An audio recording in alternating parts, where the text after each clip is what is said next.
जो बच्चे यहाँ से बाहर जाना चाहते हैं, जी। अक्सर लोग कहते हैं नहीं यूरोप में जॉब नहीं मिलती। मैं आपको फार्मूला बता देता हूँ। माजरत के साथ ईशान भाई, सीनियर्स में से भी तो बहुत सारे लोग फकी बेच रहे हैं, मंजन बेच रहे हैं। अब उनका क्या करें? अब देखें, एक तरफ से वो वही आप वाली बात के स्क्रीनशॉट दिखा रहे हैं, जी मैं कुछ नया ले आया, मैं जी ये करवा रहा हूँ। मैंने आज तक जिस किसी के साथ ये नॉलेज शेयर किया है, हर किसी को एक सक्सेस मिली है, कोई गिद्दर सिंगी नहीं है, आम सादा सी बात। हमारा सीईओ तो बोलेगा अच्छा अब मैं पूछूंगा किसी से। ये जो मैं वाला वर्ड है ना, मेरा ख्याल है ये निकलना बहुत जरूरी है। बच्चे का कसूर नहीं है, मीडिया का दौर है, इंफॉर्मेशन जो बच्चे को मिल रही है, बच्चा उसके ऊपर एक्ट कर रहा है बेचारा।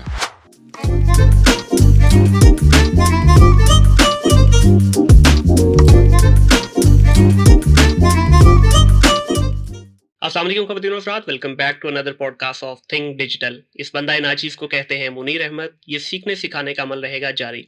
आज के मेरी पॉडकास्ट के जो मेहमान हैं, इस वेरी स्पेशल गेस्ट, इनकी एजुकेशन के बारे में बताता चलूँ। थ्रू आउट माशाल्लाह ये स्कॉलरशिप पे पढ़े हुए हैं, मैट्रिक से लेके इनकी हायर एजुकेशन तक थ्रू आउट स्कॉलरशिप पे हैं। उसके बारे में भी डिस्कस करेंगे। इन्होंने हमारी अमेजोन की इंडस्ट्री के अंदर, या अगर मैं ये कहूँ कि ऑनलाइन की इंडस्ट्री के अंदर एक रेवोल्यूशन लेके आए, वो भी गलत नहीं होगा। इस सारे टॉपिक के बारे में इनसे डिस्कस होगा, इनसे जानने की कोशिश करेंगे किस तरह से इन्होंने अपनी एक फॉर्चून 500 कंपनीज के करियर को एक डिजिटल डोमेन, एक ऑनलाइन ई कॉमर्स की इंडस्ट्री के अंदर शिफ्ट किया, और किस तरह से इन्होंने एक प्रॉपर ब्रेड एंड बटर इस डोमेन को बनाया। इनका नाम है ज़ीशान मकबूल। अस्सलाम वालेकुम ज़ीशान भाई। जी वालेकुम सलाम। ज़ीशान भाई, thank you very much for coming into my podcast. आज हम इंशाल्लाह डिस्कशन करेंगे आपके जर्नी के बारे में। जी जरूर, बहुत विशाल शुक्रिया इनवाइट करने का। Thank you very much once again.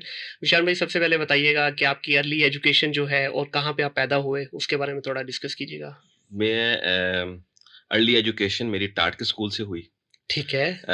एक स्मॉल टाउन है, फैसलाबाद और शेखपुरा के दरमियान छोटा सा टाउन है। ठीक है। मेरी वहाँ पे पैदाइश हुई थी, और लिटरली जब मैंने स्कूल स्टार्ट किया था तो अपने साथियों को ज़मीन पे बैठ के पढ़ते थे जी। और टाट साथ लेकर जाता था। सरकारी स्कूल में मेरी सारी तालीम है।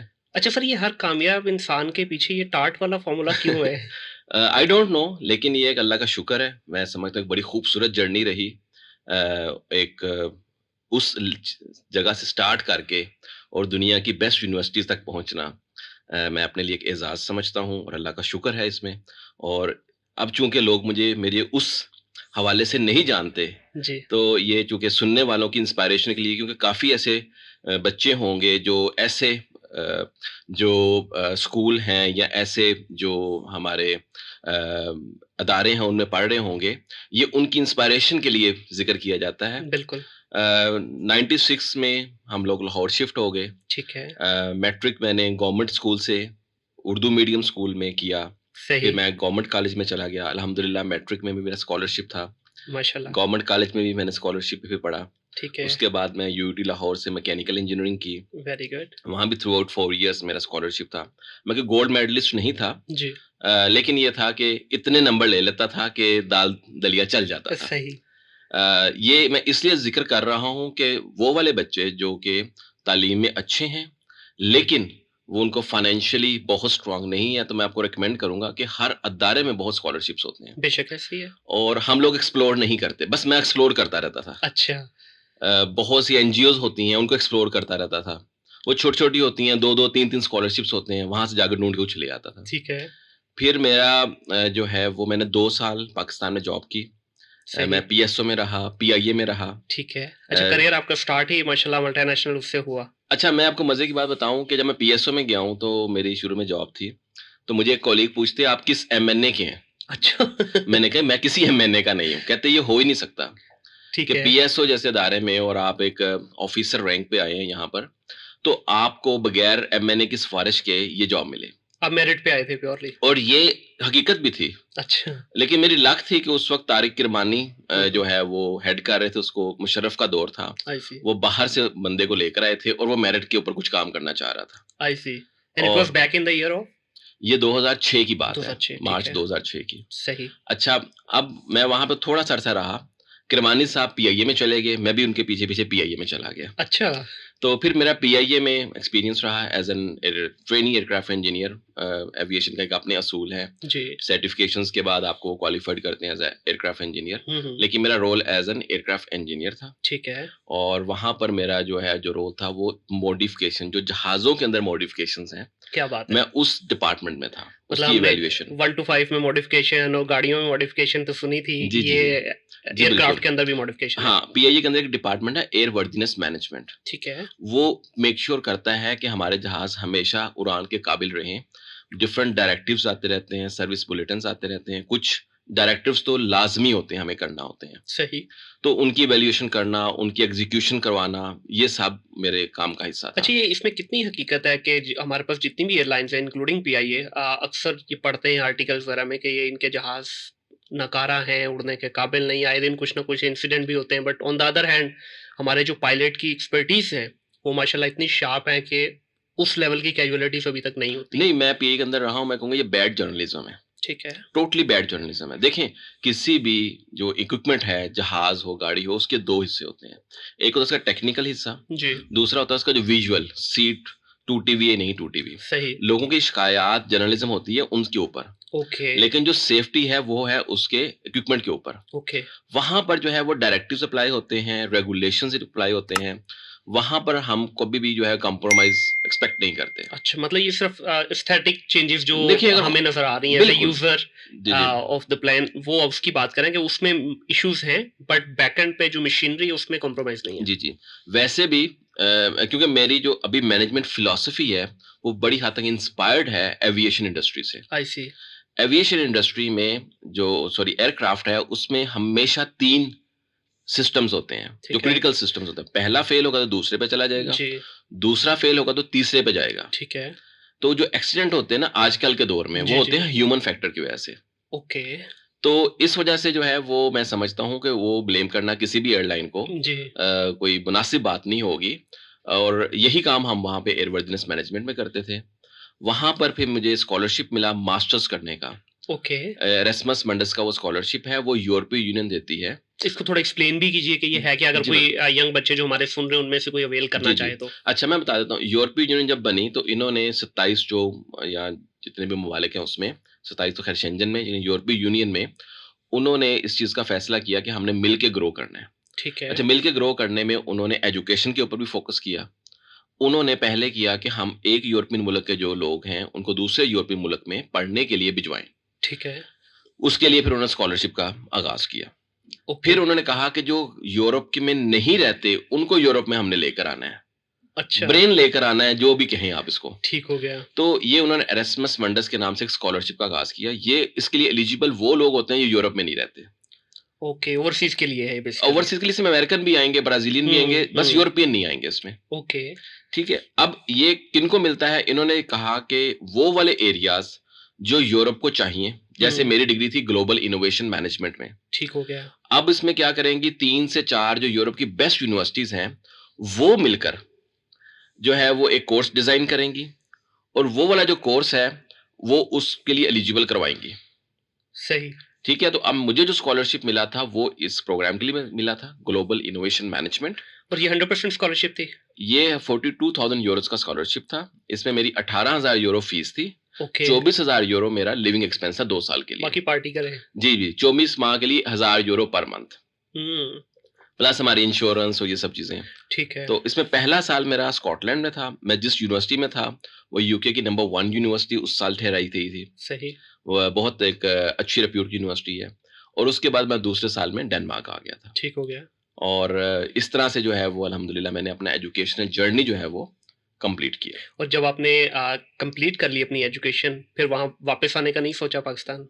नहीं, मेरा ये वैसे प्लान था कि मैं वहीं पे रहूँगा। ठीक है। कुछ वहाँ पे एक्सपोज़र लूँगा, एक्सपीरियंस लूँगा। I think I was quite young at that time. Hmm. और सेकंड ये था कि मेरा ये पहले से ही था कि मैंने उस चीज़ को कोशिश भी नहीं की। अच्छा। सही। क्योंकि मेरी यहाँ पर इनफैक्ट जब मैं जाने वाला था यहाँ से, मेरी सुई गैस में भी जॉब हो गई थी। अच्छा, तो माशाल्लाह। मेरा ख़्याल है कि मैं एक्सप्लोर कर लिया था जो टॉप इंडस्ट्री था, और लेकिन मुझे मैं ज़रूरत समझता था कि मुझे अपने करियर में ग्रो करने के लिए मुझे मज़ीद, it's not about the money, क्योंकि मुझे लगता था शायद वो पैसे मैं यहाँ भी बना सकता हूँ। सही। इट वाज़ अबाउट कि मुझे टॉप कॉर्पोरेट्स में, टॉप कल्चर्स में जो है वो जाना है। ठीक है। तो अब उसमें जो पहली मेरी जॉब थी डेनमार्क में, वो भी अल्लाह का शुक्र है, अल्लाह का शुक्र अदा करता हूँ। एविएशन इंडस्ट्री में अब एक एमआरओ के नाम से एक नीश है। ठीक है। एमआरओ कंपनीज़ वो होती हैं जो मेंटेनेंस सर्विसेज़ देती हैं एयरलाइंस को। ओके। तो अब डेवलपमेंट इस तरह से हो रही है इंडस्ट्री में कि एयरलाइंस आप सिर्फ जहाज़ उड़ाएँ, उनकी मार्केटिंग करें, सीट्स बेचें, रूट्स मैनेज करें, गेस्ट को मैनेज करें, जहाज़ की मेंटेनेंस वर्कशॉप को दे दें। टेक्निकल सर्विसेज जो है जी, जी, उसकी मेंटेनेंस, उसकी सब कुछ, उसको एमआरओ कहते हैं, मेंटेनेंस, रिपेयर और ओवरहॉल। ओके। तो मुझे जो जॉब मिली वो जो दुनिया की सबसे बड़ी एमआरओ है, सिंगापुर टेक्नोलॉजीज़ एरोस्पेस, वो सिंगापुरियन बेस्ड कंपनी है, लेकिन दे वर बेस्ड इन यूरोप। तो मेरी वहाँ पर फिर जो है वो पहली जॉब हुई थी। तो ये वो अपॉर्च्युनिटी थी जिसके लिए मैंने वहाँ पर रहने और का ये फैसला किस किया। साल में थे? ये 2010 की बात है। 2010। पाकिस्तान में भी आप जब छोड़ के गए एविएशन में, वहाँ पे भी एविएशन में ही हो गए। एग्ज़ैक्टली। उसके बाद फिर आपने कितना अरसा एविएशन में कंटिन्यू किया? हाँ, ये मैं पहले इसमें ये आपका सवाल जवाब देने से पहले ये कहूँगा कि जो बच्चे यहाँ से बाहर जाना चाहते हैं, जी। अक्सर लोग कहते हैं नहीं यूरोप में जॉब नहीं मिलती। मैं आपको फ़ॉर्मूला बता देता हूँ, आप पाकिस्तान से एक्सपीरियंस लेकर जाएँ। ठीक है। पाकिस्तान में आपका कोई ना कोई रेफ़रेंस मिल जाएगा, आपकी कोई ना कोई यहाँ पर जान-पहचान होगी। जुगाड़ हो जाता है। एग्ज़ैक्टली। उन बच्चों को जॉब नहीं मिलती जो फ्रेश चले जाते हैं, उनके लिए प्रॉब्लम है। ओके। देखिए मैंने एमएससी की और बड़ी, मैं कहता हूँ तगड़ी डिग्री की, अच्छी यूनिवर्सिटी से की। सही। मेरे पास फिर तमगा भी था स्कॉलरशिप का। हाँ, बिल्कुल। उन्होंने कहा इसको साइड पे रखें। अच्छा। आपको आता क्या है? मैंने कहा ये 2 साल मैंने ये काम किया। कहते हैं आप आ जाएँ। प्रैक्टिकली। और मैं आपको मज़े की बात बताऊँ, मैंने एक आम तौर पे इंटरव्यू में सवाल पूछता है आपकी सैलरी एक्सपेक्टेशंस क्या हैं? जी, जी, बिल्कुल। मैंने जो बताई थी, उन्होंने उसका 20% मोर मुझे दिया था। Seriously? Exactly. And it was just because of your past experience. एक तो ये था, दूसरा फर्स्ट वर्ल्ड के मज़े। हाय, हाय। लेबर लॉज़ हैं। सही। उन्होंने देखा कि एक बंदा फ्रेश की, ये जो मैंने माँगा था मैं फ्रेश के हिसाब से माँग रहा था पैसे। ठीक हो गया। उन्होंने कहा ना फ्रेश नहीं हम ले रहे, हाँ। एक्सपीरियंस बंदा ले रहे हैं। ओके। वो मेरे साथ ज़्यादती कर नहीं सकते थे। प्रिसाइज़ली आपकी जो वर्थ थी, आपकी बजाय उन्होंने उसको बेसिकली अनटैप किया। उनकी मजबूरी थी। लेबर लॉज़ हैं। ओके। ये है मज़े की बात। सही। लेबर लॉज़ में ज़रूरी नहीं कि मैंने जाकर उनको बताना है। उनको पता है अगर अगर किसी के साथ वो ज़्यादती करेंगे, कल को पता चल गया या मुझे पता चल गया, जी। एरियर्स भी लूँगा उनसे और प्लस उनको पेनल्टी पड़ेगी। सही हो गया। तो उसके बाद फिर कितना अरसा आप इसमें कंटिन्यू अच्छा, किया? 2012-13 तक जो है वो मैं उसमें रहा। ठीक है। अच्छा, मैं जिस पोज़ीशन पे था, मेरे पास स्कैंडिनेवियन एयरलाइन का कॉन्ट्रैक्ट था और एक फ्लाईबी एयरलाइन है यूके की। ठीक है। अच्छा, ये कॉन्ट्रैक्ट्स जो हैं वो एक्सपायर हो रहे थे। ओके। ठीक है? और कंपनी के हालात ऐसे नहीं लग रहे थे कि ये दोबारा विन कर सकें। सही। क्योंकि एक बड़ा यूरोपियन प्लेयर था और वो इस कंपनी को यूरोप से बाहर निकालना चाह, ठीक है? अब ये था कि हमें बहुत गुड टाइम पे पता चल गया कि वो कॉन्ट्रैक्ट रिन्यू नहीं हो रहे, तो हमें डाउन साइज़ कर दिया गया। ठीक है। कंपनी की 90% जो वर्क फोर्स थी, वो उस कॉन्ट्रैक्ट पे काम कर रही थी। जब कॉन्ट्रैक्ट ना मिला तो 70% लोगों को उन्होंने कहा कि आप घर जा सकते हैं। ठीक है। मेरे डिपार्टमेंट में मेरे मैनेजर के अलावा सब लोगों को कहा जी कि आपकी कोई जॉब नहीं है। अच्छा, मज़े की बात ये है कि ये जो टर्मिनेशन लेटर है, बॉस ने कहा कि 1-1 बुलाकर आपको बताऊँ कि आपका क्या फैसला हुआ रह रहे हैं नहीं, ये इकट्ठे, हमने कहा इकट्ठे ही करें। सही। वो केक लेकर आया है, अच्छा। टेबल पे केक पड़ा हुआ है, सबके लेटर खुले हैं, सब ने कहा मैं भी गया, मैं भी गया, मैं भी गया, मैं भी गया। सही। मैनेजर ने कहा बस मैं रुक गया हूँ, क्योंकि अच्छा। आपको फायर करने के लिए मुझे रखा हुआ है। मेरी बारी बाद में आएगी। जी, जी, जी, जी। लेकिन खैर देखिए मैं बता रहा हूँ कि टर्मिनेशन भी खुशगवार एक्सपीरियंस है हाँ, बिल्कुल। और टाइम मिला 1 साल का। सही। वहाँ पर अब ये मैं दूसरी जो एक शेयर कर रहा हूँ, एक्सपीरियंस शेयर कर रहा हूँ।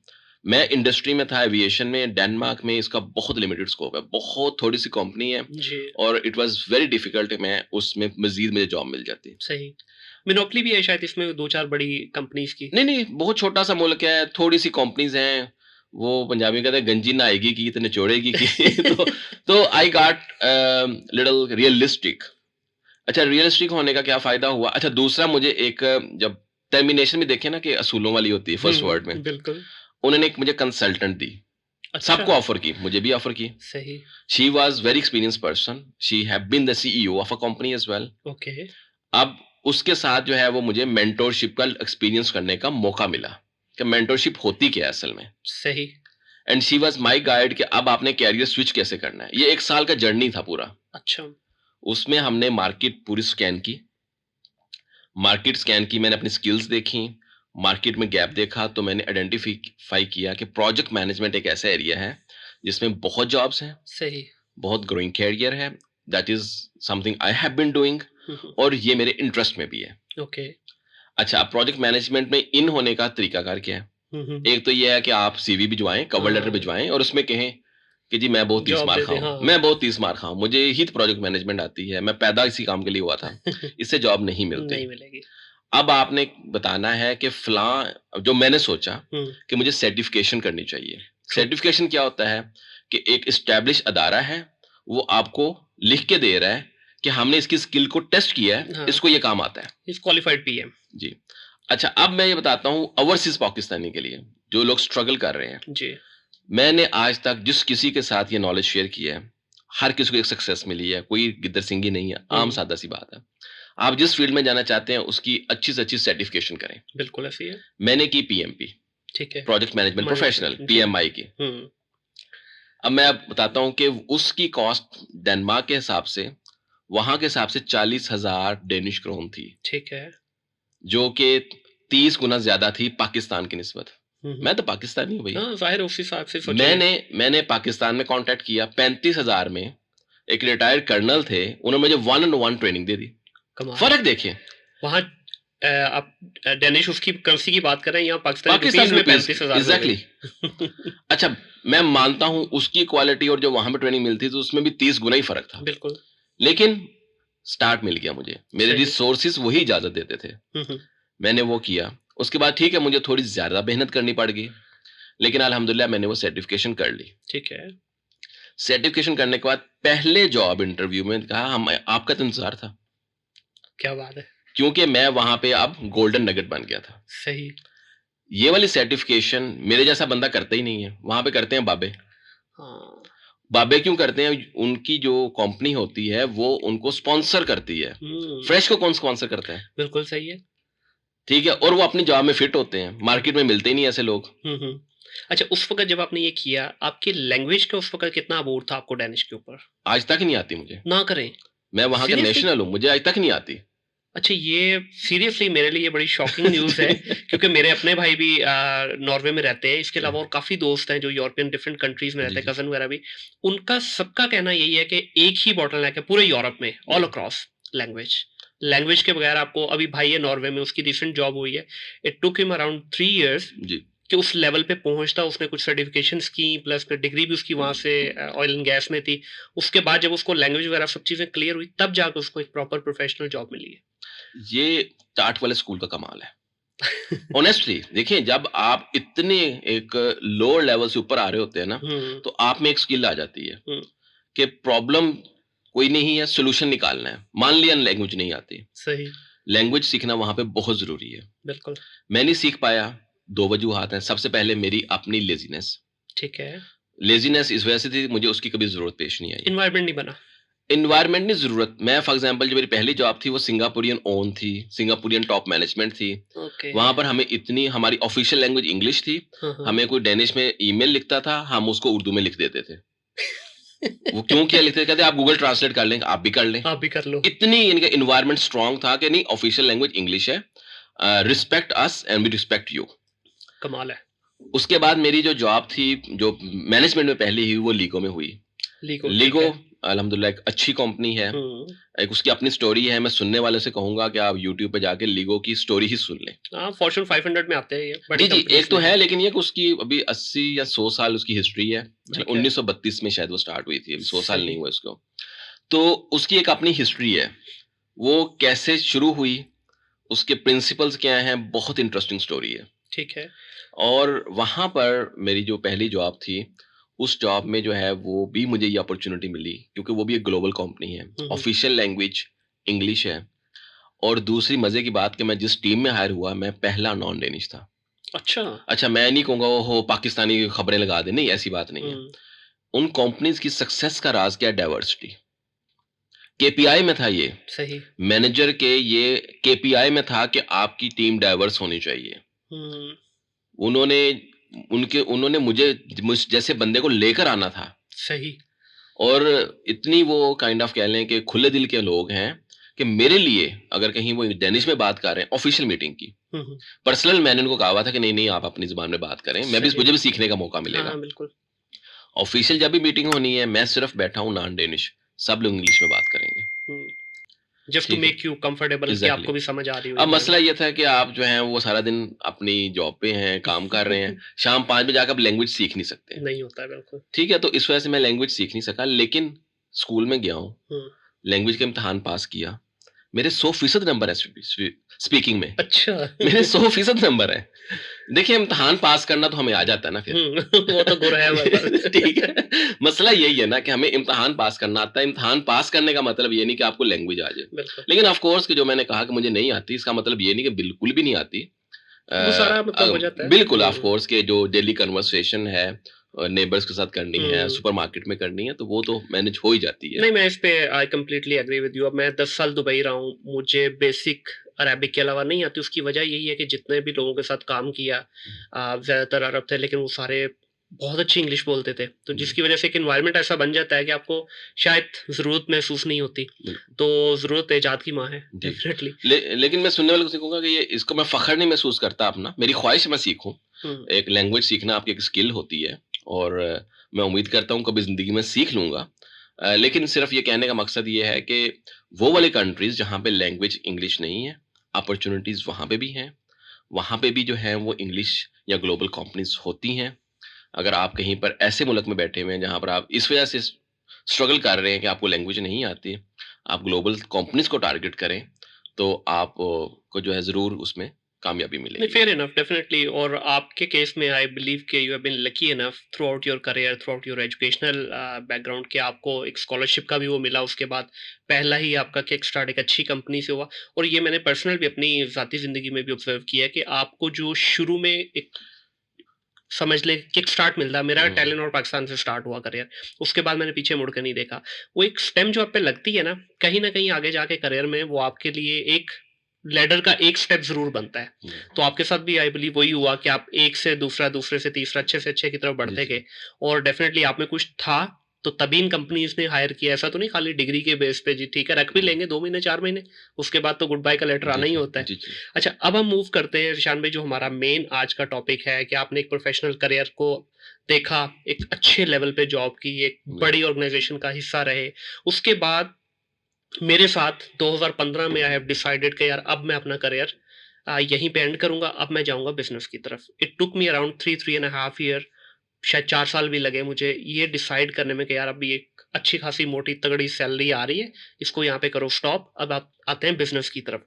तो आपको ये डिसीज़न कितना डिफ़िकल्ट था आपके लिए कि एक परमानेंट अच्छे लेवल की जॉब को शिफ्ट करना एक स्टार्टअप के अंदर, जिसमें आपको नहीं पता कि कल को क्या होने जा रहा है, किस तरह से आपका करियर ग्रो होगा?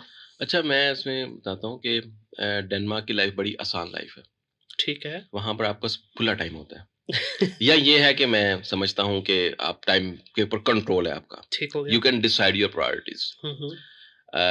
मैं इसमें कोई बहुत नहीं कहूँगा जी ओके जी मैंने जी ये फैसला कर लिया ज़िंदगी में और ऐसा कुछ नहीं हुआ। हुँ, हुआ ये था कि मेरी वाइफ़ जो हैं वो वहाँ पे कोई जॉब नहीं करती थी। ठीक है। तो अल्हम्दुलिल्लाह आई वाज़ वेल सेटल्ड, मेरे पास कुछ इन्वेस्टमेंट की अमाउंट भी थी। तो मैंने सोचा कि वाइफ़ के लिए कुछ एक साइड इनकम स्ट्रीम हो ताकि वो घर से करें। सही। ये स्टार्ट था। हुँ, हुँ। बेगम को मैंने मनाया कि चलें, मैं आपके साथ शुरू करवाता हूँ। ठीक है। आपके पास टाइम होता है, आप इसको देख लीजिए कीजिएगा। बड़ी ऑटोमेशन वाला बिज़नेस है और इस तरह से। सही। शुरू तो हो गया, अब चूँकि मेरे अंदर एक वो कीड़ा था, हुँ। मैं इसको फिर लेकर आगे-आगे निकलता गया और बेगम जो हैं वो घरदारी में अच्छा, बच्चों में भाभी मसरूफ़। पीछे रुक गई और आप आगे निकल जी, जी, गए। बिल्कुल। ठीक है, आगाज़ ये था टू बी ऑनेस्ट। सही।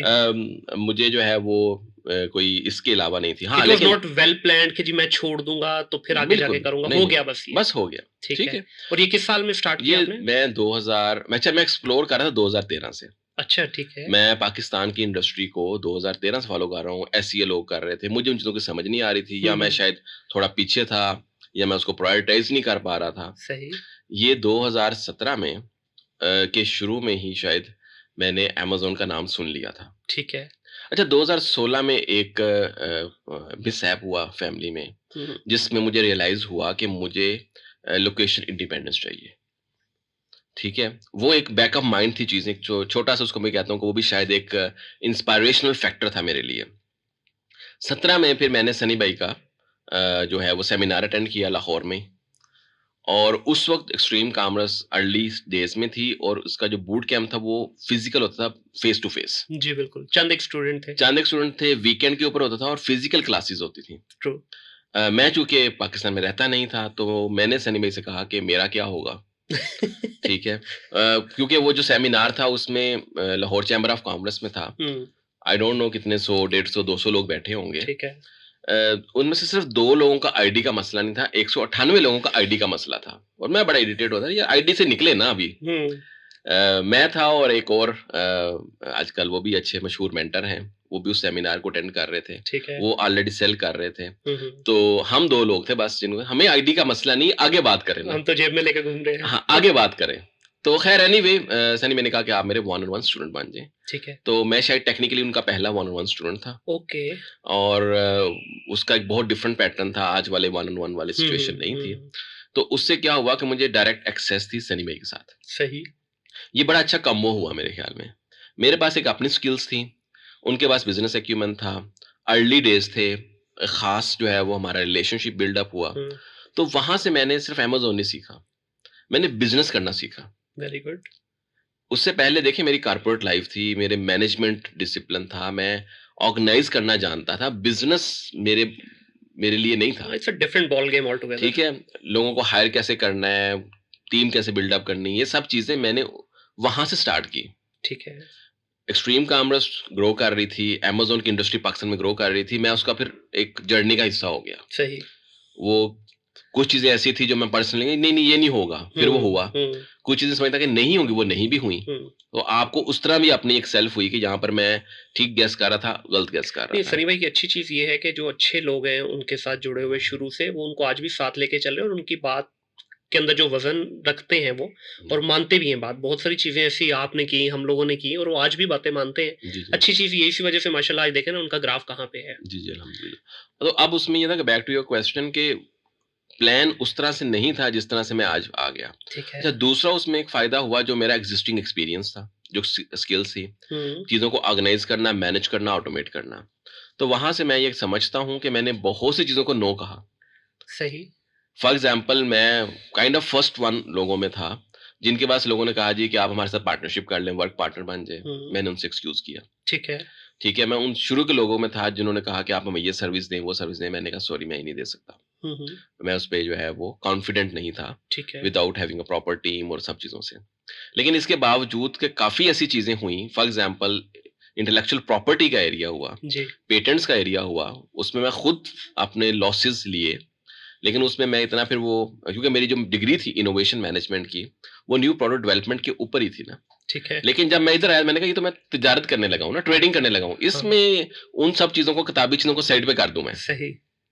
लेकिन ये था कि वो फिर इंडस्ट्री ग्रो कर रही थी, गैप था, उसमें कोई स एरिया को कवर करने वाला नहीं था, और उसमें फिर जो है वो मुझे एक बाय काइंडली कोइंसिडेंस जो है ना, वो चीज़ें मिलती गईं और वो चीज़ें बिल्ड होती गईं, ऑटोमेट होती गईं, और इस तरह से जो है ना वो एक फिर आपने जर्नी। इसी के साथ ऑफ़िशियल पार्टनरशिप भी की ये सारे पैटर्न के ऊपर और बाकी सारी ये जो जो। कोलैबोरेशन है वो जी। इसी के साथ भी है और एजेंसीज़ के साथ भी है। हुँ, स्टिल आई होप जो लोग मुझे ऑब्ज़र्व करते हैं, I work on a very different way, हुँ, हुँ। जहाँ पर जो है वो एक मेरे सर्टेन रूल्स हैं, सर्टेन प्रिंसिपल्स हैं, और स्टिल आई डोंट फील कि I am in a competition with anyone. जी, बिल्कुल ऐसे। मेरे एक सर्टेन अपने वो डिलिवरेबल्स हैं कि मुझे यही अचीव करने हैं, हुँ, हुँ। उसमें वैल्यू क्रिएट करनी है। उसके बाद जो उसमें मेरे स्कोप में आता है, हम उनको हेल्प कर देते हैं, जो नहीं आता वो हमारे लिए स्टिल आउट ऑफ स्कोप हाँ, रहता नहीं है। Personally I have witnessed your services. आपको मैंने पर्सनली भी रिक्वेस्ट की कि सर ये ऐसे नहीं ऐसे कर दें। आपने जी। कहा यार देखो मुनीर मैं आपके लिए कर तो दूँगा, हुँ, हुँ। लेकिन मेरे रूल एंड रेगुलेशन से हट के होगा तो फिर जी, रिज़ल्ट की मेरी गारंटी नहीं। और ये बड़ी अच्छी चीज़ है जी, कि आपने एक सर्टेन सेट ऑफ रूल्स बना दिए, वो सबके लिए स्टैंडर्ड है। हुँ, ऐसा नहीं कि मैं आपको पर्सनली जानता हूँ तो मेरे लिए कुछ और, जी, जिसको नहीं जानते तो उसके लिए। ये एक अच्छी चीज़ है, यही बेसिकली एक कॉर्पोरेट का कल्चर है, जो आपको हेल्प करता है अपने बिज़नेसेस के अंदर।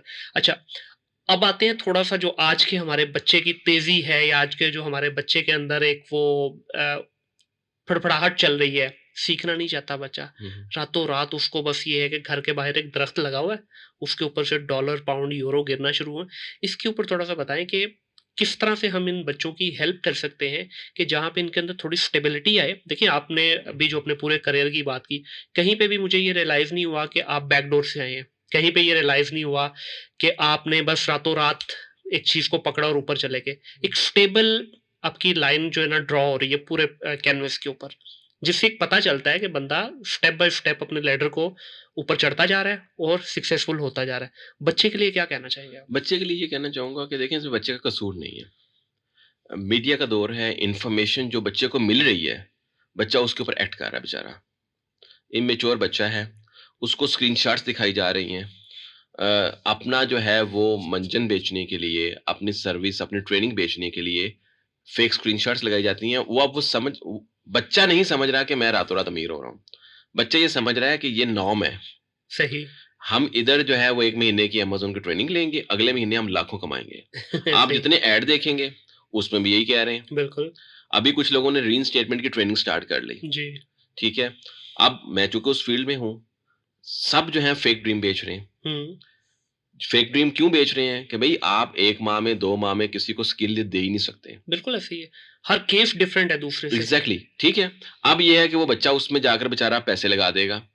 अब वो कहेगा कि मुझे ये अचीव करना है। अब वो बाय हुक एंड क्रूक करने की कोशिश करता है, क्योंकि वो अपने आप को समझता है शायद मैं ही पीछे रह गया हूँ। ऐसे ही है। क्योंकि साथ वाला भी स्क्रीनशॉट लगा रहा है, वो स्क्रीनशॉट लगा रहा है और बिज़नेस लेने के लिए। ऐसे ही है। अब इसका हल क्या है? हल मेरे ख्याल में हम जैसे लोगों के पास है। ठीक है। जहाँ पर वो लोग एक्टिव हैं, जो फेक ड्रीम बेच रहे हैं, मेरे ख्याल में वो लोग जो एक एस्टैब्लिश पोज़ीशन पे हैं, जिनको लोग फ़ॉलो करते हैं, वो कंटिन्यूअसली लोगों को बताते चलें कि ये है स्टेबल पाथ। लेकिन माजरत के साथ रुझान भाई, सीनियर्स में से भी तो बहुत सारे लोग फकी बेच रहे हैं, मंजन बेच रहे हैं। अब उनका क्या करें? अब देखें, एक तरफ से वो वही आप वाली बात के स्क्रीनशॉट दिखा रहे हैं, जी मैं कुछ नया ले आया, मैं जी ये करवा रहा हूँ। रियलिटी में ऐसा नहीं है। जब आप उनके साथ निजी महफिल्स में बैठते हैं, पता चलता है हुँ, सारा लाल ही है। जी। अब उसका क्या करें? देखिए उनमें भी पता नहीं कहाँ से वो भूख आ गई। हुँ, अब उस चीज़ को किस तरह से कंट्रोल करें? मेरा ख्याल है नेशन के ऊपर ही थोड़ा-सा जो है ना इस वक़्त कोई मेरा ख्याल है साया चल रहा है किसी हुँ, चीज़ हुँ। का। मुनीर भाई, मेरा मानना ये है कि जो सच होता है, जो रियलिटी होती है, सूनर और लेटर उसने सामने आना है। बिल्कुल। एक चीज़ है जिसको हम कहते हैं पानी का बहाव। हुँ। हम प्रैग्मैटिक रहें, प्रैक्टिकल रहें और हम उस पे फ़ोकस करें जो हमारा सर्कल ऑफ इन्फ्लुएंस है। ट्रू। जो रियलिटी वाली बातें हैं, जो रियल बातें हैं, हम उनकी बस उनके ऊपर लगे रहें। आज 1 होगा, कल 2 होगा, इवेंचुअली लोग इसको मानना शुरू हो जाएँगे कि यही वो राइट पाथ है। और इवेंचुअली जो कहते हैं वो झूठ के पाँव नहीं होते, हुँ। इवेंचुअली वो लोग फ़िल्टर आउट हो जाएँगे। बिल्कुल। मैं ये समझता हूँ कि अभी बहुत ये एक काइंड ऑफ कह लें अर्ली एज में हैं हम। अभी हम स्टॉर्मिंग की साइड पे आ गए हैं। जी। पहले नॉर्मिंग थे, अब स्टॉर्मिंग में आ गए हैं। अब जो है वो ढोल बजना शुरू हो गए हैं। बेशक। अच्छा, इस ढोल बजने का भी नुकसान होगा, जो अच्छे काम करने वाले हैं वो भी बेचारे अब रगड़े जाएँगे। ट्रेनिंग का जैसे जो है वो एक एक काइंड ऑफ गाली बन गई है, हाँ, बिल्कुल। जोक बन गया है। हुँ। लेकिन इसमें ये है कि जो लोग अच्छी ट्रेनिंग, जिनके पास वाक़ई ही नॉलेज है, वो नॉलेज देना भी चाहते हैं। अब वो भी कहेंगे नहीं यार, ये अपने आप को क्यों गंदा करना है। बिल्कुल, हुआ है हमारे कई दोस्तों ने ट्रेनिंग सिर्फ़ इस वज़ह से मैंने खुद छोड़ी है। जी। मैंने 4 बैच करवाए हैं, उसके बाद मैंने रियलाइज़ किया कि यार नहीं, अब या तो अपने आप को गंदा कर लो उसके अंदर रेस में आके, या थोड़ा-सा डिफरेंट होके जो आप अच्छा काम कर रहे हो उसी पे फ़ोकस करो। जेन्युइनली बहुत सारे ऐसे लोग हैं जो नॉलेज शेयर करना चाहते हैं, लेकिन इस सिर्फ़ बदनामी की वज़ह से नहीं करते। एग्ज़ैक्टली। लेकिन ये है कि मेरा मानना ये है कि आप इसको देखेंगे, इसने नेक्स्ट फ़ेज़ पे जाना है, हुँ। जो परफ़ॉर्मिंग स्टेज होगी। बिल्कुल।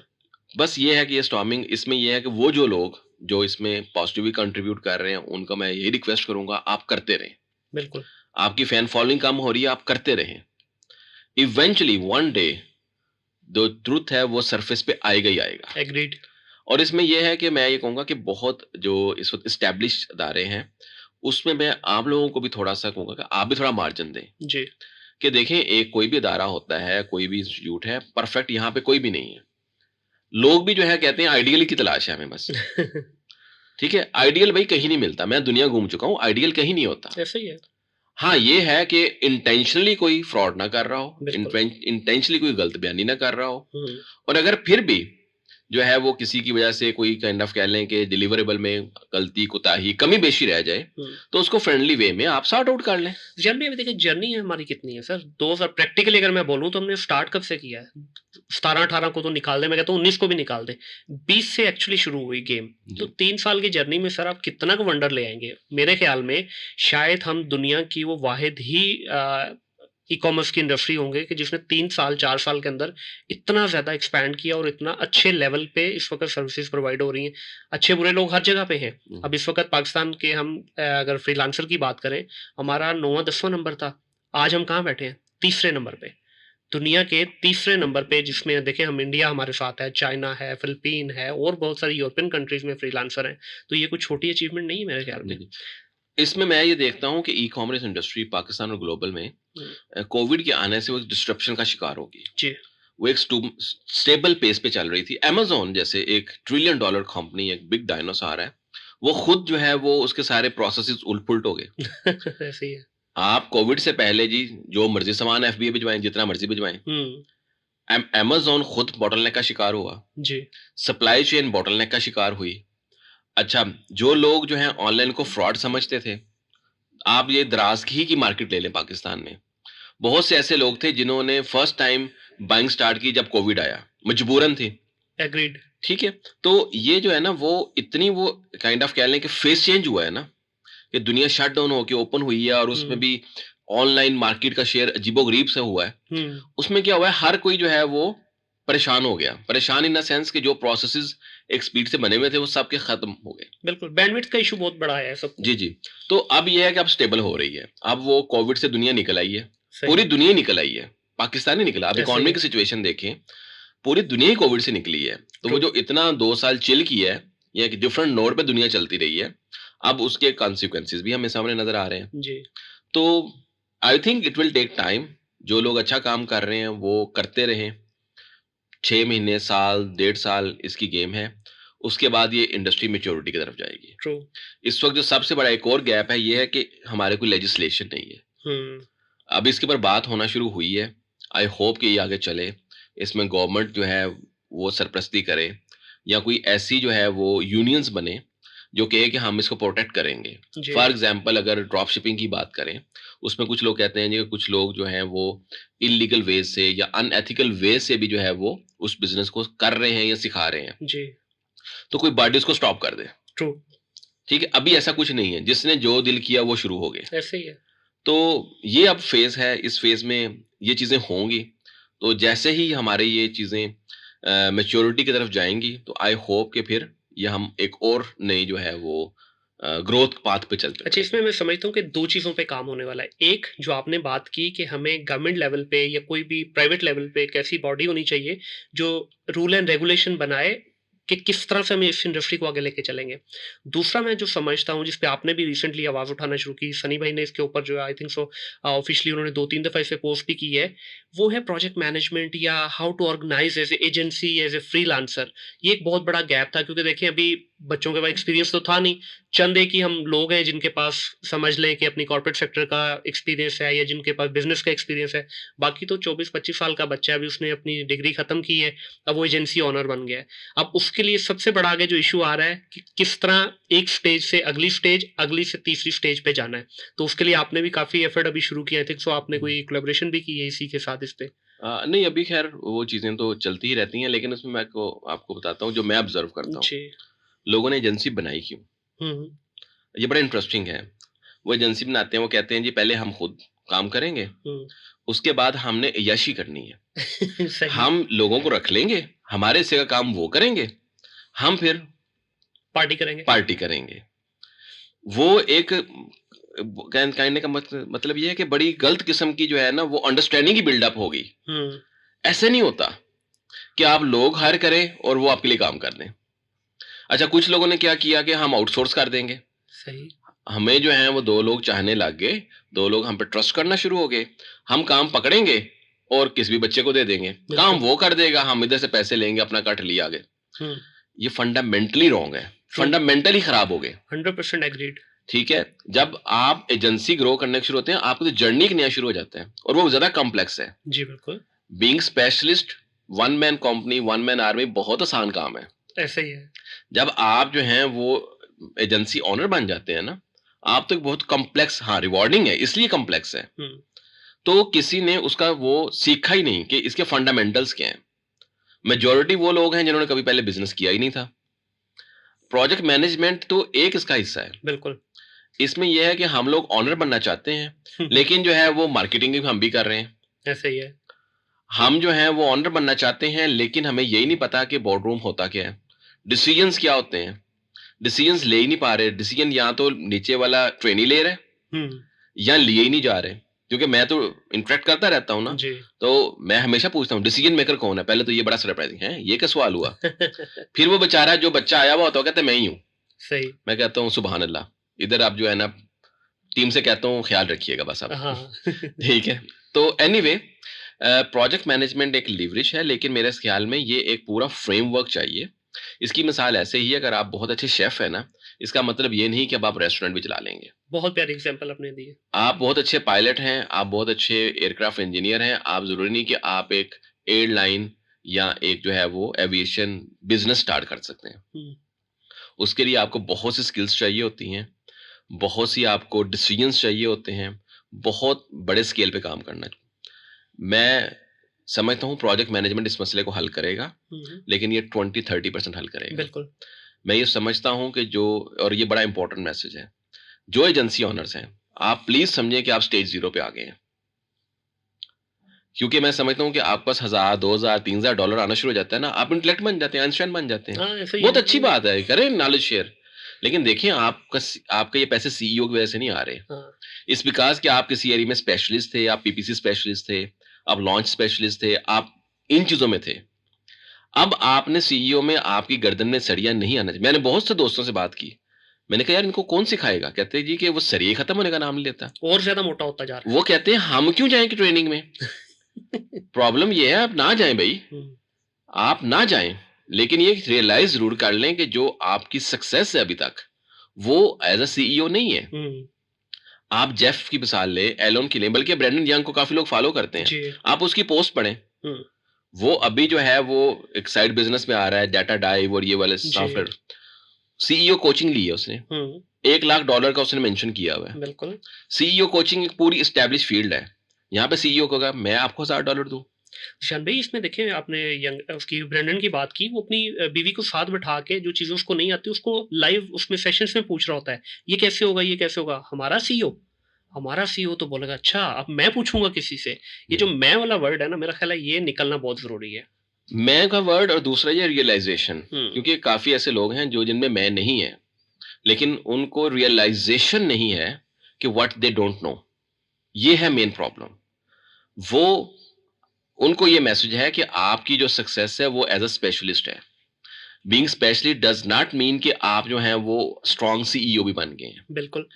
सीईओ वो होता है जिसका जो है वो, मेरी ये फिलॉसफी है, मेरी ये फिलॉसफी है कि एक सीईओ एयरलाइन का है उसी को बैंक का सीईओ भी लगा दें। जैसे मैंने तारिक किरमानी की बात की जी।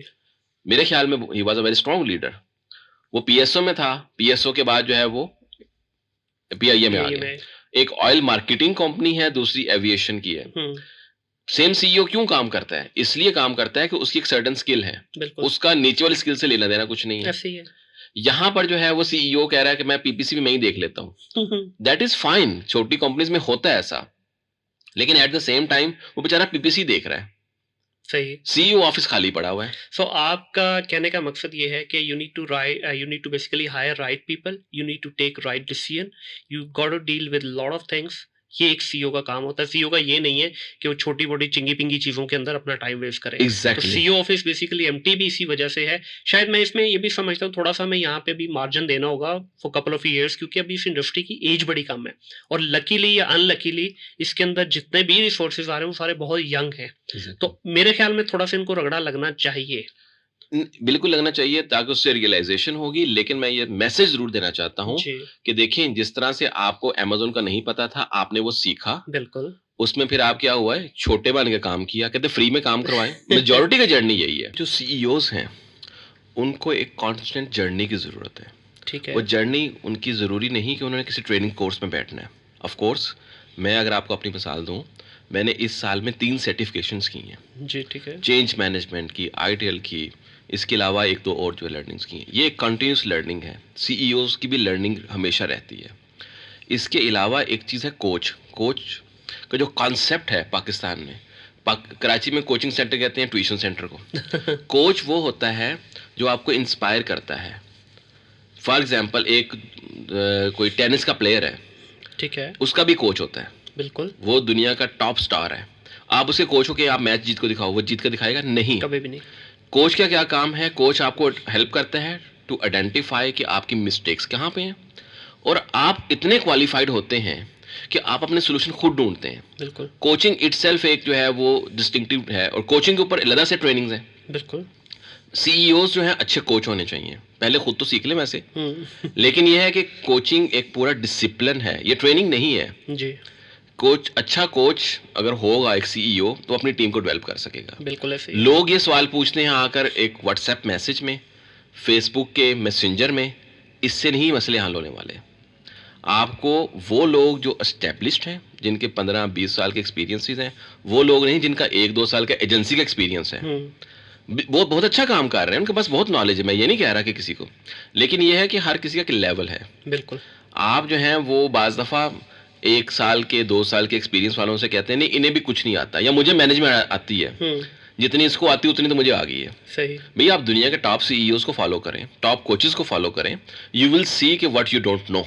बिल्कुल ऐसे ही है। ठीक है जी, तो ये एक इम्पॉर्टेंट चीज़ है ग्रोथ पॉइंट ऑफ व्यू से, जो कि बहुत ज़रूरी है। और लर्निंग देखें हमेशा हम जिस डोमेन में ना, इट्स अ डायनामिक डोमेन, आए दिन कुछ ना कुछ नया आता है। तो अगर हम ये 1-2 साल की जर्नी में अपने आप को सो कॉल्ड एक्सपर्ट या मेंटोर समझना शुरू कर दें, तो यहीं पे मेरा ख्याल है हमारा डिक्लाइन या फेलियर शुरू हो जाएगा। एग्जैक्टली।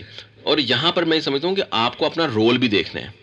अगर आप सीईओ का पोजीशन ले लिया ना, सीईओ ऑफिस में जाके बैठ गए हैं, अब पीपीसी आप अपने पीपीसी वाले बच्चे को सीखने दें। बिल्कुल ऐसे ही है। अब आप सीईओ की जो है वो स्किल्स पे फोकस करें।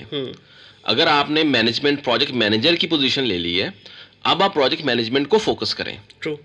क्योंकि एक स्केल पे जाकर आपको उसी में एक्सेल करना होता है। हाँ, बहुत स्मार्ट लोग होंगे, एक्सेप्शन होंगे, उनकी हम बात नहीं कर रहे। ऐसे ही है। मैं आम एवरेज सादा लोगों की बात कर रहा हूँ कि अगर आप सीईओ ऑफिस में बैठ गए हैं ना, आप क्या मुझे सीईओ की बातें सुनाओ। बिल्कुल। पीपीसी नहीं वो करेगा जो मैंने अपना पीपीसी मैनेजर रखा हुआ है। और I think so it is very important कि हम लोग जो है ना खुद पे इन्वेस्टमेंट करना शुरू करें। हमारे कल्चर में ये चीज़ एक मिसिंग है कि हम पेड कोर्सेज की तरफ जाते ही नहीं है। वो सीईओ छोड़ें, चाहे नीचे लेवल का भी है, वीए भी बनता है, वीए की भी कोशिश है यार 5-10 हज़ार में काम हो जाए, या फ्री वीबीसी के एक्सेस से ही काम हो जाए। तो मेरे ख्याल में अब जिस तरह आपने अपनी बात की, मैंने बेतहाशा सर्टिफिकेशन पेड अनपेड दोनों की हुई हैं, और आज भी हमें करनी पड़ती हैं। आपने जिस तरह रिसेंटली पोस्ट भी लगाई हुई थी, अभी आपने जिक्र भी किया कि एक सर्टिफिकेशन की है, तो मेरे ख्याल में ये सारी जो लर्निंग है ये कहीं ना कहीं आगे जाके आपके काम आती है लाइफ। एग्जैक्ट। देखिए मैंने चेंज मैनेजमेंट की, उसकी कॉस्ट थी $5,000। ठीक है। वो एक प्रोजेक्ट से निकलती है। बिल्कुल। कहने को $5,000 3 दिन के $5,000। भाई एक प्रोजेक्ट से निकलेगी वो पैसे। बिल्कुल। और एट द सेम टाइम मैंने देखा है बहुत से सीईओज हैं बेचारे परेशान हैं, क्वालिटी ऑफ लाइफ ही नहीं है उनके पास। सुबह दोपहर शाम लगे हुए फ़ोन पे, उसके बाद भी वो कहते हैं गालियाँ सुनने को मिल रही है। वो आप स्ट्रेस इंड्यूस कर रहे हैं। देखें, सिर्फ फाइनेंशियल जो है हेल्थ आपको नहीं चाहिए, आपको अपनी अपनी जहनी हेल्थ भी चाहिए। बेशक ऐसे ही है। आपकी फैमिली भी आपका टाइम डिजर्व करती है, आप अपने लिए भी टाइम निकालें। ये टाइम क्यों नहीं निकल रहा? क्योंकि you don't know what you don't know. बिल्कुल ऐसे ही है। अब एक जो है वो लेट्स से कि प्राइम मिनिस्टर है, कि क्या उसकी अपनी लाइफ नहीं होती? भाई वो भी इंजॉय करते हैं। बिल्कुल। तो मेजॉरिटी को मैं देखता हूँ वो बेचारे खुद अपना नुकसान कर रहे हैं, बर्न आउट कर रहे हैं। तो अपने कोचेज आइडेंटिफाई करें। लॉन्ग जर्नी होता है ये, 1 या 2 सवालों में ये मसला नहीं हल होगा आपका। बिल्कुल। चॉइस आपकी है, और इसके ऊपर जो है वो मैं कहूँगा सब लोग सोचें, और ये आपका जो है ना ग्रोथ कैटलिस्ट है, जिसको आप जो है वो ट्राई करें, और आई होप कि आप इसको जो है वो इसको ज़रूर हेल्पफुल पाएंगे। डेफिनेटली। और दूसरा ये कि देखें, अगर आप एज ए सेलर बात करते हैं या एज ए सर्विस प्रोवाइडर बात करते हैं, एक तो है बेसिक लेवल, जो बच्चे ज़्यादातर जिस स्टेज पे हैं, कुछ हम लोग चलें जो पुराने हो गए हैं, जिन्होंने थोड़ा काम कर लिया है। अब पुरानों में से भी अभी हम सवार ट्रिप पे थे, वहाँ पे बहुत सारे लोगों से मिले हम लोग। ये एक चीज़ जो मेजरली सामने आई ना, हर बच्चा स्ट्रगल कर रहा है, चाहे वो सेलर है या सर्विस प्रोवाइडर है, कि भाई एक स्टेज से हम दूसरी स्टेज पे तो आ गए, यहाँ तक की जर्नी चले हमने जैसे कैसे कर ली कवर। अब दूसरी से तीसरी और चौथी स्टेज के लिए जो जर्नी है, जो उसमें स्टेप चाहिए हमें, जो हमने ग्रोथ करनी है, उसके लिए बच्चे इस वक्त शदीद परेशान हैं। क्या आप रिकमेंड करेंगे कि ये चंद एक, ज़ाहिर है शॉर्ट आंसर ही करना पड़ेगा हमें, कि क्या ऐसी चीज़ें करें, कौन से लर्निंग पाथ होने चाहिए जिसमें उनकी हेल्प हो सके? जो एडवांस सेलर्स हैं उनके लिए, एडवांस सेलर या एडवांस सर्विस प्रोवाइडर? ठीक है, अब एडवांस सेलर्स की हम बात करते हैं। मेरे पास बहुत से केसेस आते हैं क्योंकि सब लोग फोकस कर रहे हैं न्यू बीज की ट्रेनिंग के ऊपर। जी। अब न्यू बीज कुछ सक्सेसफुल हो गए, एडवांस सेलर हो गए हैं। हाँ हाँ। अच्छा, मेरे पास प्रैक्टिकल केस आए हैं। अब उनको रियलाइज़ हुआ कि मैं अपना सप्लायर चेंज करूं। ठीक है। अब क्योंकि पहले दिन उन्होंने जाकर ऑर्डर प्लेस किया 2000 यूनिट्स का, अब उनका कंटेनर 2 कंटेनर महीने के निकल रहे हैं। सही। अब ख्याल आया कि मैं अपना जो है वो सप्लायर चेंज करता हूँ। सप्लायर बहुत चलाक है।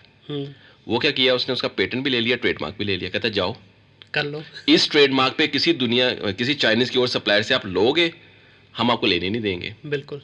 अब हम हमसे लॉक हैं। फिर मेरे पास आते हैं वो, मैं कहता हूँ कि आपको मैंने कहा था आप ले लें चाइना का ट्रेडमार्क। आपने कहा था आप मंजन बेच रहे हैं। हाँ। आपने कहा था इतने पैसे। मैंने कहा था नहीं, आपकी जो मंथली प्रॉफिट है उसका ये सिर्फ 5% की कॉस्ट है। सही। आपने कहा कि नहीं नहीं नहीं।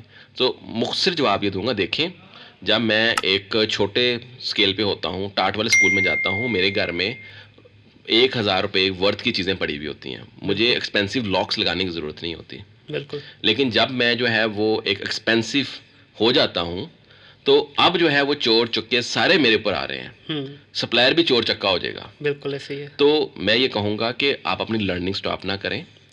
ऑफ कोर्स कि लर्निंग एक्सपेंसिव हो जाती है, लेकिन ये है कि मैं ये कहूँगा कि आप अपने प्रॉफिट का 10-20% अपनी ग्रोथ पे लगा दें। ठीक है। सेलर्स को भी कहूँगा और जो है वो सर्विस प्रोवाइडर्स को भी कहूँगा। सही। ज़ाया हो जाएंगे ना। लेट्स से जी आपका जो है वो, मैं $500,000 कमाने वालों को नहीं कह रहा, आपका जी $5,000 मंथली प्रॉफिट आ रहा है कि ठीक है जी, हम $500 हर महीने ज़ाया कर देंगे। क्या फ़र्क पड़ता है भाई? हाँ बिल्कुल, कमा रहे हैं ना उसमें से। आपको जो है वो उन 500 में से 3 दफ़ा आपने किया, 2 ज़ाया हो गए, 1 ने फ़ायदा दे दिया, वो आपको पे ऑफ करेगा। बिल्कुल।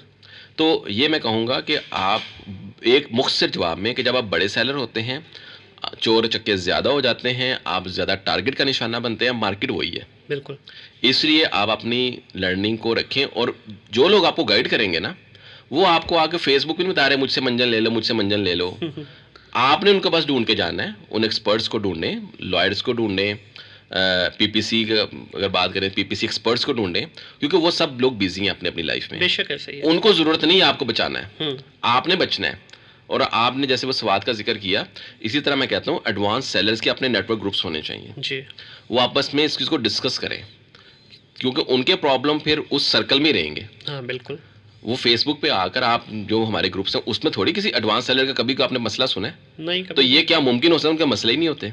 अब यकीन करें 70 बंदे थे हम लोग वहाँ पे, उसमें सीनियर भी थे, जूनियर भी थे। ये बेसिकली हम लोगों ने एक छोटा सा फॉरम समझ लें, आपको भी इनवाइट किया था लेकिन आप बिजी थे।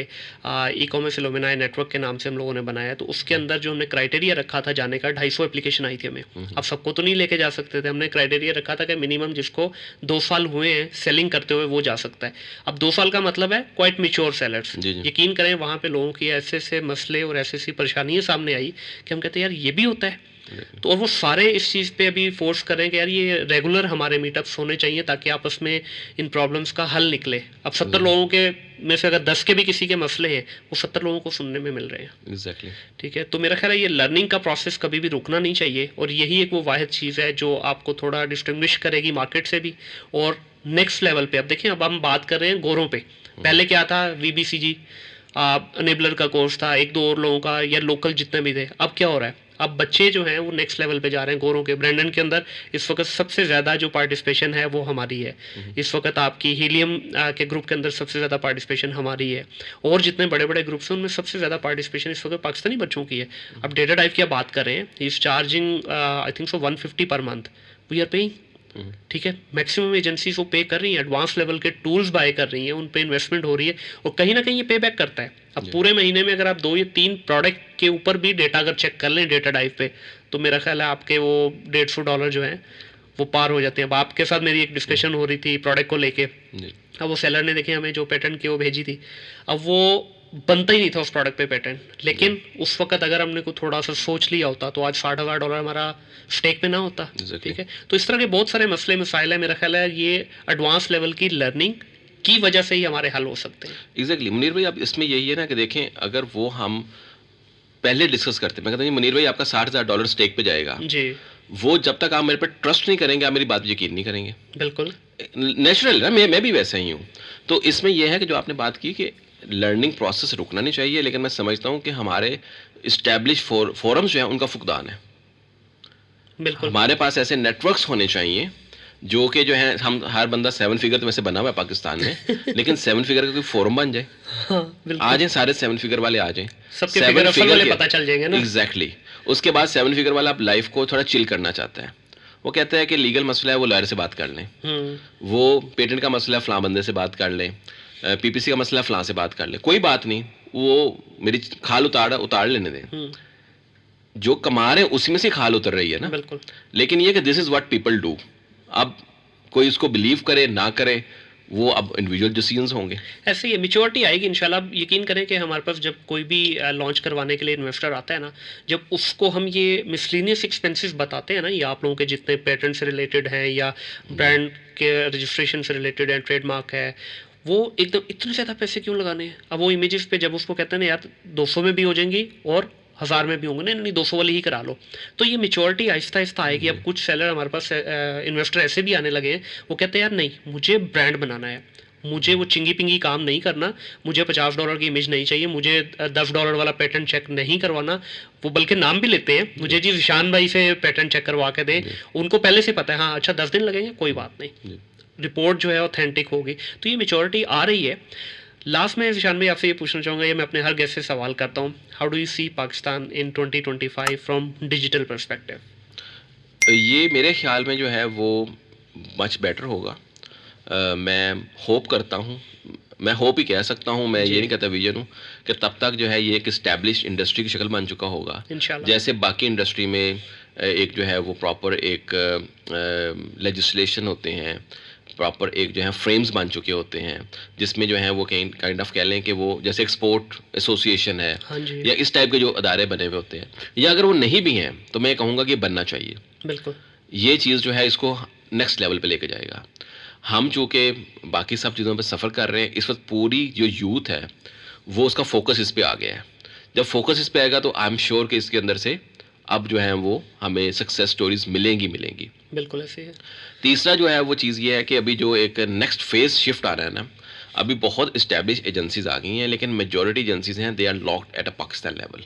ट्रू। अगर वो कनेक्ट हो भी रही हैं फॉरेनर्स के साथ, अपवर्क और फाइवर से हो रहे थे, अभी रिसेंटली कुछ लोगों ने लिंक्डइन पे चले गए हैं।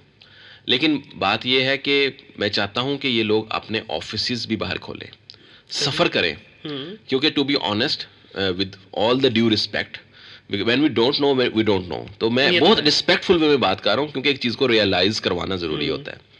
रिस्पेक्टफुल वे में ये कह रहा हूँ कि बाज़ दफ़ा वी आर जस्ट, क्योंकि मैंने बाज़ बार कन्वर्सेशन सुनी है, कहते नहीं मैं बहुत कंफर्टेबल हूँ, इंग्लिश आती है, मैं गोरी से बात कर लेता हूँ। मैं कहता हूँ आप ज़रा सुनाएं कैसे बात करते हैं, इट लुक्स जोक। ऐसे ही है।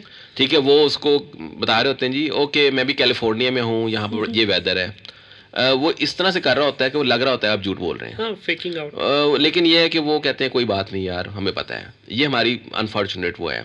लेकिन ये है कि 2025 में आई सी के एजेंसीज जो हैं इनके फॉरेन ऑफिसेज होंगे, इस्टेब्लिश यहाँ पे कंपनीज होंगी, और इस्टेब्लिश इनके जो है ना रेगुलेटरी वो फोरम्स होंगे, इनके जैसे आपने कहा एलुमनी नेटवर्क्स होंगे, इस्टेब्लिश वो होंगी। This is all I see in next 2-3 years इंशाल्लाह। और मैं भी होपफुल हूँ कि जिस तरह हम आगे बढ़ते जाएंगे, एज हमारी इस डोमेन की बढ़ती जाएगी, ये मेच्योरिटी इंशाल्लाह आएगी, बहुत सारे फसली बटेरे जो है वो रूल आउट हो जाएंगे यहाँ से। जो सही काम करने वाले लोग हैं, जो अच्छा वैल्यू ऐड कर सकते हैं, definitely they will stick into this domain and they will grow, वो चाहे लोकल लेवल पे हो या इंटरनेशनल लेवल पे।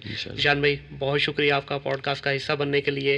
इंशाल्लाह ज़िंदगी ने मौका दिया तो आपको दोबारा ज़हमत दूंगा, उसमें फिर हम डिटेल में बात करेंगे आपका जो पेटेंट वाली डोमेन है, क्योंकि वो भी एक अपने आप में एक लंबी डोमेन है। तो आज मैं चाह रहा था कि हम एक जनरल डिस्कशन करें, एक बच्चों को गाइडलाइन मिल जाए, क्योंकि देखिए एक्सपीरियंस लोग जो है ना, उनकी की हुई बात वो दिल में उतरती है। अब आपने माशाल्लाह इंडस्ट्री के अंदर 14-15 साल लगाए हैं, तो डेफिनेटली कुछ था पीछे तो यहाँ तक पहुँचे हैं ना। आपका बहुत शुक्रिया सर जी वेलकम। पॉडकास्ट का हिस्सा बनने के लिए। बहुत शुक्रिया इनवाइट करने का। अल्लाह हाफिज़। अल्लाह हाफिज़ जी। बहुत शुक्रिया जी आप लोगों का। इस पॉडकास्ट को देखते रहिए। ज़ीशान भाई जैसे सीनियर लोगों को मैं इंशाल्लाह इनवाइट करता रहूँगा इस पॉडकास्ट में, और आप लोगों के साथ नॉलेज हम लोग शेयर करते रहेंगे। ये सीखने सिखाने का अमल इसी तरह जारी रहेगा। अपने इर्द गिर्द के माहौल को साफ रखिएगा। टिल देन, अल्लाह हाफिज़।